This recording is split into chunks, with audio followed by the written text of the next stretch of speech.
Engine roaring, horn blazing, bells ringing. In December of 1865, the first locomotive on the newly built Burlington train line pulls through the green pastures and grassy fields of Section 12 of Township 38 in DuPage County. This train line became the foundation of Hinsdale as we know it today. Hinsdale's name also came with the bustle of the train. Though there are multiple different versions of how the town was named, the most likely starts with Charles G. Hammond, a superintendent of the Burlington line. He was building a depot west of Washington, north of the tracks. There was already a tiny workman station at the stop with a signboard labeling the area Brush Hill, a name given to the Fullersburg area in the north by General Winfield Scott. Hammond didn't much like that name, so Isaac S. Bush, a local merchant, then recommended two names to Hammond: Olean for the New York town he was raised, and Hinsdale for a New York village where he was born. The name Hinsdale lit a light bulb in Hammond's mind, for he was in close ties with a prominent Chicagoan named Henry Walbridge Hinsdale. Mr. Hinsdale helped found the Chicago Mercantile Association and afterwards founded two insurance companies in the city. Hammond was in the insurance business as well. As president of Provident Life Insurance, he and Mr. Hinsdale were tied in the same business.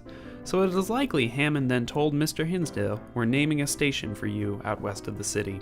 The name Hinsdale was approved by the area's most prominent resident and the founder of Hinsdale, William Robbins.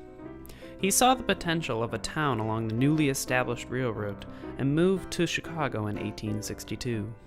He traveled with Burlington rail executives as they plotted out the new railroad route. Robbins was so dedicated to creating the community, it was almost assumed if the town were built, the people would come. When an early minister of the town got off the train in Hinsdale in 1866, he saw a large pile of sandstones on the hill where Hinsdale Middle School stands today. He asked, "What is to be done with those?" The man who greeted him said, "Mr. Robbins is going to put up a school building." The minister, baffled, asked, "But where are the children?" The man then nonchalantly replied, "Oh, Mr. Robbins is starting a new town." Robbins first plotted the land in September of 1865. He then quickly began to grade the roads and fence in the property. He also planted hundreds of elms, maples, and oaks in, quote, cool cathedral aisles, so the new unbuilt streets could be outlined. Many developers after him followed in his footsteps, and as a consequence, Hinsdale has thousands of beautiful hardwoods. Robbins and other men in the area began putting up advertisements for Hinsdale in Chicago papers. The land sold quickly, and 5 years later, Robbins plotted his park addition to the town. Designed by renowned landscape architect H.W.S. Cleveland, this portion of Hinsdale was capped to follow the, quote, oval elevations and graduating valleys of the landscape. Robbins' estate still stands on 425 East 6th Street. Robbins went on to donate land for the Baptist Church, Union Church, Grace Episcopal, and Robbins School on Garfield. Robbins continued to deal in Hinsdale land until his death in 1889.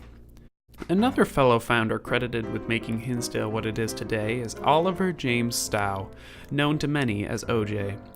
Plotting two additions to Hinsdale, Stow built the West Hinsdale train station, donated the land for the Unitarian Church, built a social hall, known as Stow Hall, planted hundreds of elms and maples, and put as much as $500,000 into local properties, making him the most intensive real estate developer in Hinsdale history. According to residents, he embodied his personal maxim, "Do somebody good, turn each day of your life." His home still stands at 306 North Grant Street.